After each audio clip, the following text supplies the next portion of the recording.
Hello phone sir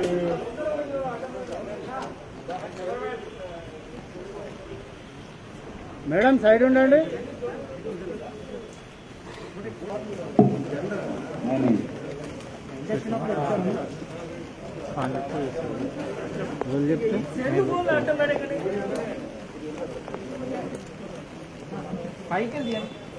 అరే అరే ఆయన కట్టింది ఆయనే కాబట్టి ఆయన పోవాలి తప్పదు.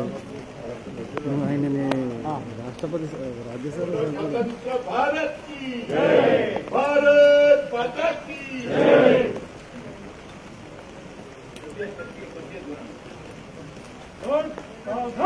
भारत माता की स्वतंत्र भारत की बोलो स्वतंत्र भारत की भारत माता की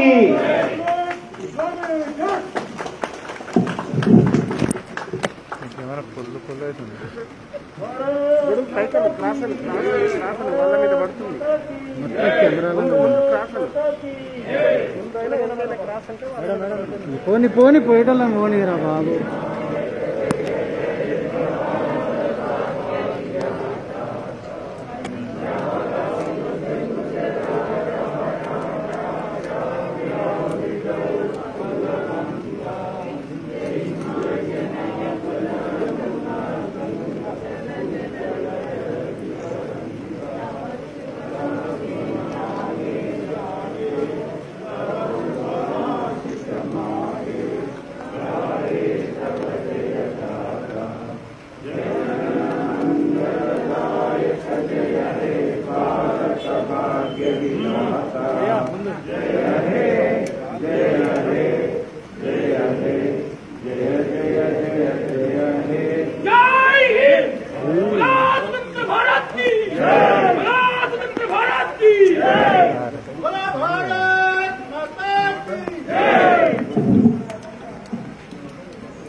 भारत माता की भारत माता की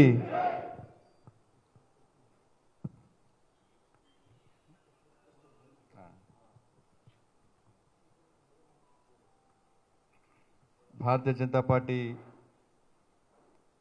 రాష్ట్ర కోర్ కమిటీ సభ్యులు, రాష్ట్ర పదాధికారులు, ఇతర సీనియర్ నాయకులు, విచ్చేసినటువంటి కార్యకర్తలందరూ కూడా, పాత్రికేయ మిత్రులందరూ కూడా 74వ స్వాతంత్ర దినోత్సవం సందర్భంగా శుభాకాంక్షలు తెలియజేస్తున్నాను. అదేవిధంగా తెలంగాణ రాష్ట్ర ప్రజలకు, భారతీయ జనతా పార్టీ కార్యకర్తలందరూ కూడా 74వ స్వాతంత్ర దినోత్సవ శుభాకాంక్షలు తెలియజేస్తా ఉన్నాను. ముందుగా దేశ స్వతంత్ర సమరంలో ఈ దేశానికి స్వేచ్ఛా వాయువులు అందించే క్రమంలో వీరోచిత పోరాటాలు చేసినటువంటి, ప్రాణ త్యాగం చేసినటువంటి ఆ అమరవీరులందరినీ స్మరించుకుంటూ నాటి నుంచి నేటి వరకు కూడా దేశ సరిహద్దులో ఈ దేశ రక్షణ కోసం అసూలు బాసినటువంటి ఆ వీర జవాన్లందరూ కూడా వాళ్ళందరూ కూడా స్మరించుకుంటూ ఏదైతే లక్ష్యం కోసం ఏది త్యాగం చేసిరో వాళ్ళ ఆశయాలు నెరవేర్చే దిశగా ఈరోజు ప్రతి భారతీయ జనతా పార్టీ కార్యకర్త కానీ, ప్రతి భారతీయుడు కానీ ఆ దిశగా ప్రతిజ్ఞ చేయాలని, ప్రతిజ్ఞ పూరాలని చెప్పి అందరికీ విజ్ఞప్తి చేసుకుంటూ, అందరికి తెలిసిన విషయమే 73 ఏళ్ళ ఈ మహాప్రస్థానంలో అనేక రంగాల్లో ఈ దేశం అభివృద్ధి చెందినప్పటికీ అనుకున్న స్థాయిలో అభివృద్ధి జరగలేని విషయం వాస్తవం. దేశంలో ఉన్నటువంటి మేధో సంపత్తిని కానీ, ఉన్న అవకాశాలను సరైన దిశగా వినియోగించుకోకపోవడం వల్ల ఈరోజు ఇటువంటి పరిస్థితి దాపరించిన విషయం అందరూ గుర్తించాల్సిన అవసరం ఉంది. ఈ మహాప్రస్థానంలో 2 రకాలుగా మనం ఈ దేశ అభివృద్ధి విషయంలో ఆలోచించాల్సిన అవసరం ఉంది. పాలన విషయంలో కానీ, అభివృద్ధి విషయంలో కానీ. 2014 ముందు, 2014 తర్వాత జరిగినటువంటి పరిణామాలను, అభివృద్ధిని ఒక్కసారి బేరీజు వేసుకోవాల్సిన అవసరం ఉంది. ఈ దేశంలో ప్రస్తుతం దేశభక్తుల పాలన కొనసాగుతున్నది. అనేక మంది ఏవైతే దేశం కోసం త్యాగం చేసినారో, దేనికోసం త్యాగం చేసినారో వాళ్ళ త్యాగాలను నెరవేర్చే దిశగా, వాళ్ళ ఆశయాలను నెరవేర్చే దిశగా మోడీ గారి నేతృత్వంలోని భారతీయ జనతా పార్టీ ప్రభుత్వం ప్రతి క్షణం ఆలోచిస్తూ ఈ దేశాన్ని అగ్రరాజ్యాల్లో ప్రథమ స్థానం చేసేయాలి, ఒక శక్తివంతమైన భారతదేశ నిర్మాణం జరగాలి, తల్లి భారత మాతను విశ్వగురు స్థానంలో ప్రతిష్ఠించాలనే ఒక దృఢ సంకల్పంకు ఒక సంకల్ప దీక్షతో ముందుకు సాగుతున్న విషయాన్ని ఒక్కసారి మనం ఆలోచించాల్సిన అవసరం ఉంది. 7వసారి ఎర్రకోటపై మన ప్రియతమ ప్రధాని శ్రీ నరేంద్ర మోడీ గారు జాతీయ పతాకాన్ని ఆవిష్కరిస్తున్న తరుణంలో దేశమంతా ఒక పండుగ వాతావరణం నెలకొని ఉన్నది. ప్రతిసారి ఏదో ఒక సంక్షేమ పథకాన్ని ప్రకటిస్తూ మొట్టమొదటి స్థానంలోనే మొదట్లోనే జాతీయ పతాకాన్ని ఆవిష్కరిస్తూ ఇవాళ స్వచ్ఛ భారత్ పేరుతోని జన్ధన్ పేరుతోని ఒక సంక్షేమ పథకాలను అందించిన ఘనత మన నరేంద్ర మోడీ గారు. మనందరికీ తెలుసు, స్వచ్ఛ భారత్ ఆ రోజు ప్రకటించిన తర్వాత, ఎర్రకోటపై ప్రకటించిన తర్వాత మన దేశవ్యాప్తంగా పెను మార్పులు జరిగినాయి. మన దాదాపు 90% గ్రామాలు బహిరంగ మల విసర్జన రహిత గ్రామాలుగా ఇవాళ గుర్తింపు వచ్చినాయంటే అది మోడీ గారి యొక్క పిలుపులని. వాళ్ళ జన్ధన్ అకౌంట్ ద్వారా గతంలో కేవలం 23 కోట్ల మంది భారతీయులకు మాత్రమే బ్యాంక్ అకౌంట్స్ ఉంటే వాళ్ళ జన్ధన్ సంక్షేమ పథకం ద్వారా, స్కీమ్ ద్వారా దాదాపు 40 కోట్లకు పైగా ఇవాళ భారతీయులందరూ కూడా, అనేక మంది పేద ప్రజలు కూడా, బ్యాంకు విషయంలో అవగాహన లేని పేద ప్రజలు కూడా ఈరోజు బ్యాంక్ అకౌంట్స్ ఓపెన్ చేసే వాళ్ళ దాని ద్వారా ఇలా డిజిటల్ బ్యాంకింగ్ అనే నూతన విప్లవానికి నాంది పలికినంటే ఒక్కసారి మనం గుర్తుంచుకోవాల్సిన అవసరం ఉంది. దాంతోపాటు ఈ 6 ఏళ్ల పాలనలో అనేక సాహసోపేతమైన నిర్ణయాలు, ఆర్థిక పరంగా కానీ ఇవాళ అనేక విషయాల్లో ఇవాళ అనేక సంచలనాత్మక నిర్ణయాలు తీసుకొని, సాహసోపేతమైన నిర్ణయాలు తీసుకొని ఈ దేశ ప్రజల యొక్క గౌరవాన్ని, ప్రతిష్టను ప్రపంచంలో చాటి చెప్పడానికి ఘనత నరేంద్ర మోడీ గారు.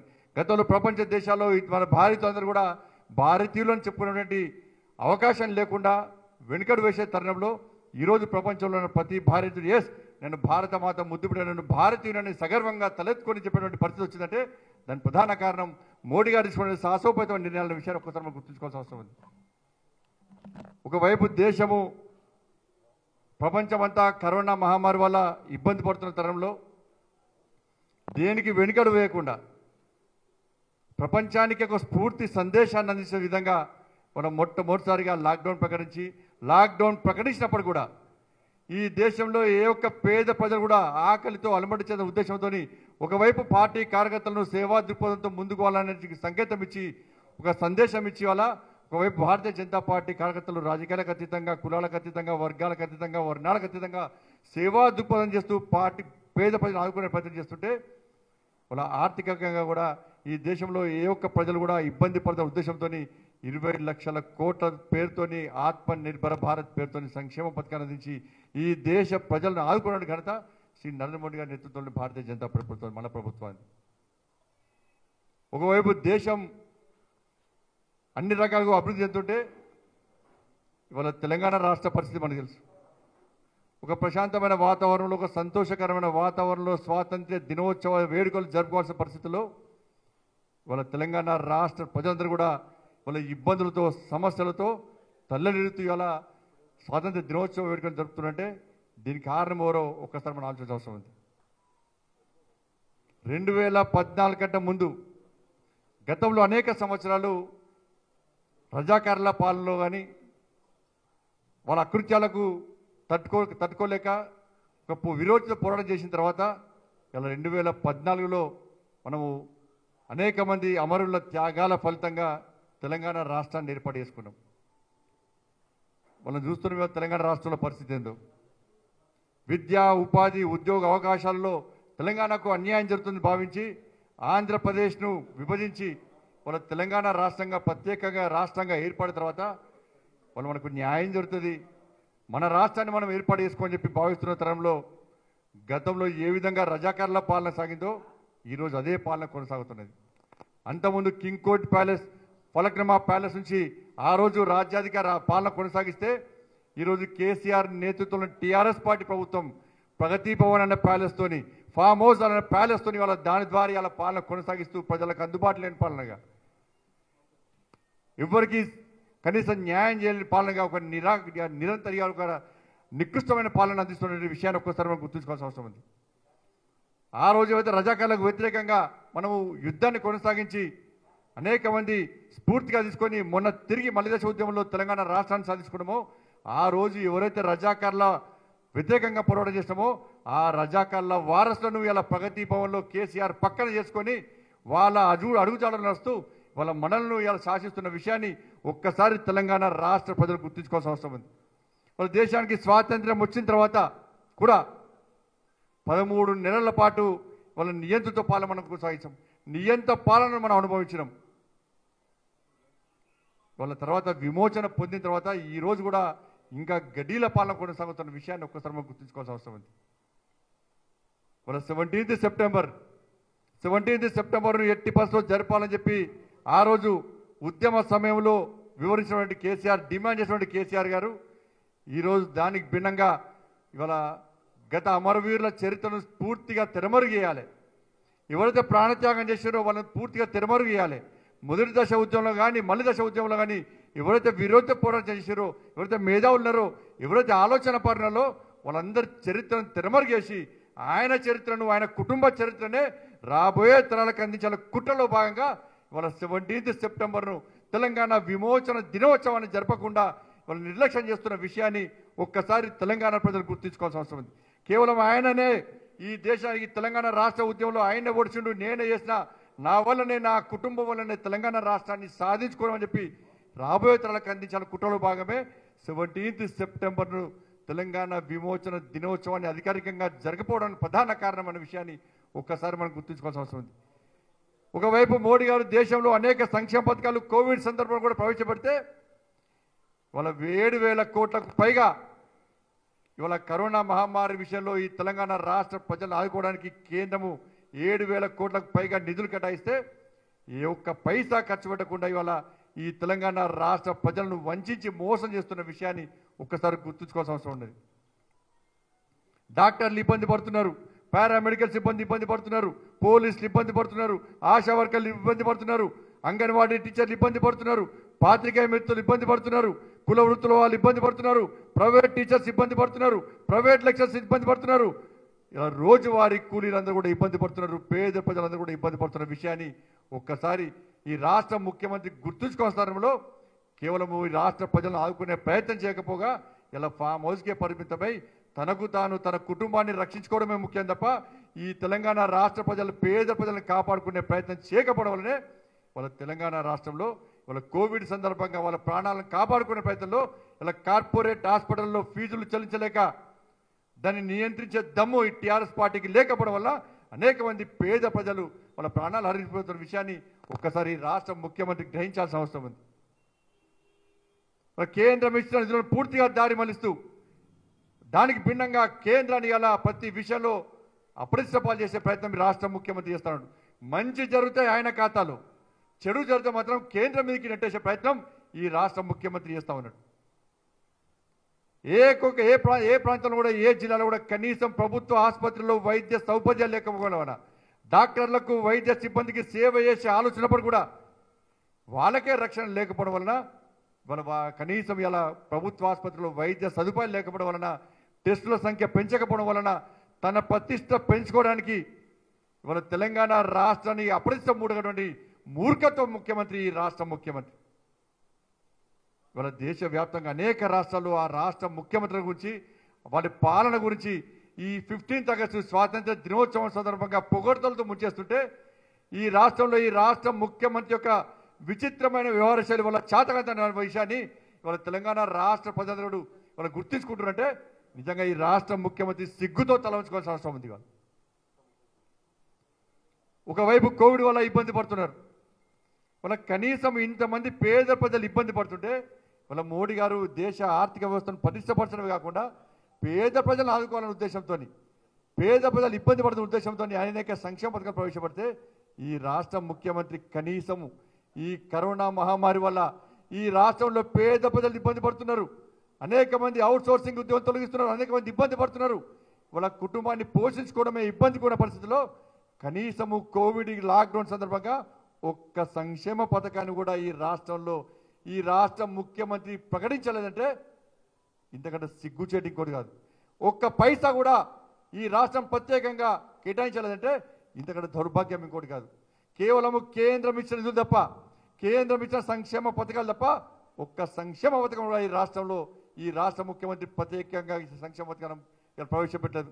ఒక్క పైసా కూడా ప్రత్యేకంగా ఈ రాష్ట్ర ప్రజలను ఆదుకునే ప్రయత్నం చేయలేదు. ఒక్క పైసా కూడా కేటాయించిన విషయాన్ని ఒక్కసారి రాష్ట్ర ప్రజలు అవసరం ఉంటుంది. వాళ్ళు కేవలం నీళ్లు, నిధులు, నియామకాల పేరుతోని తెలంగాణ రాష్ట్రాన్ని ఏర్పాటు చేసుకుంటే వాళ్ళ దానికి భిన్నంగా నీళ్ళన్ని ఫామ్ హౌస్కు, వాళ్ళ నిధులన్నీ కూడా దారి మళ్లించి జేబులు నింపుకునే ప్రయత్నం చేస్తున్నాడు.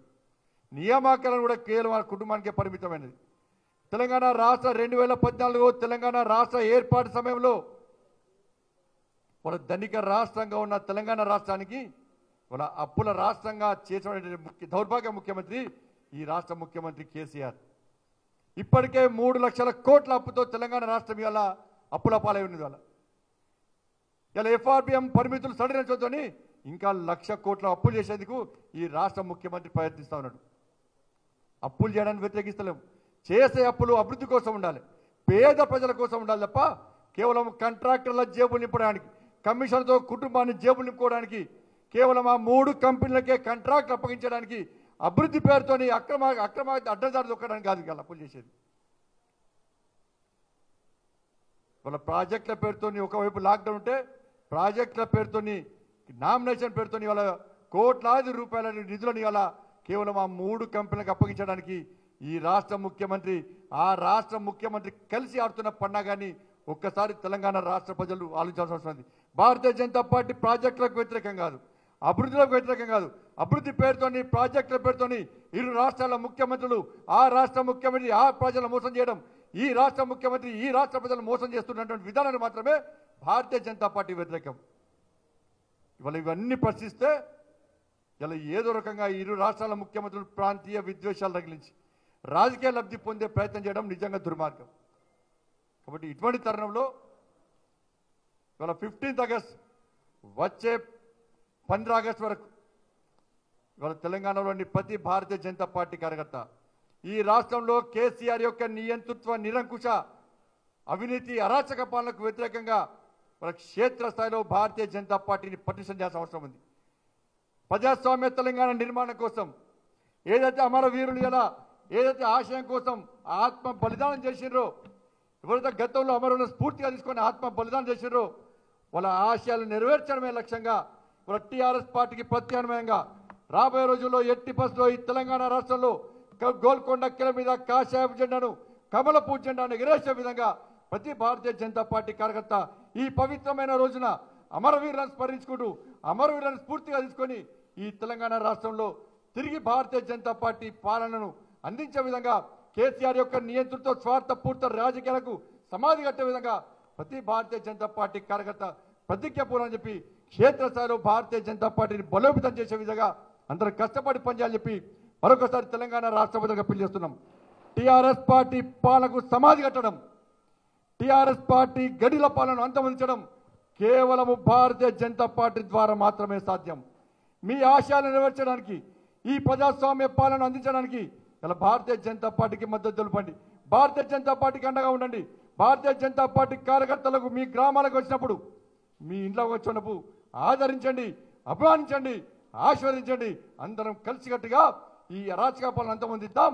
తప్పకుండా ప్రజాస్వామ్య తెలంగాణ నిర్మాణంలో మలిదశ ఉద్యమంలో మీ అందరు భాగస్వామ్యంగా చెప్పి మీ అందరికీ తెలియజేసుకుంటూ, మీ అందరికీ వేడుకుంటూ, మీ అందరినీ విజ్ఞప్తి చేస్తూ ఆ దిశగా మీరు ఆశీర్వాదం అందిస్తారని ఆకాంక్షిస్తూ మరొకసారి అనేక మంది అమరవీరులను ఈ వీరోచిత పోరాటంలో అసలు బాసినటువంటి అనేక మంది అమరవీరులతో పాటు కరోనా మహమ్మారిని ఇలా ఈ పేద ప్రజలను రక్షించడంలో అసలు బాసినటువంటి ఇలా కోవిడ్ వారియర్స్ అందరూ కూడా స్మరించుకుంటూ వారికి నివాళులర్పిస్తూ ఆ పేద ప్రజలు కానీ వారియర్స్ అందరూ కూడా వాళ్ళ ఆత్మకు శాంతి చేకూర్చాలని చెప్పి వాళ్ళ కుటుంబంలో కూడా మనోధైర్యం నింపాలని చెప్పి మనస్ఫూర్తిగా ఆ అమ్మవారిని వేడుకుంటూ సెలవు తీసుకుంటాను. భారత్ మాతాకి జై.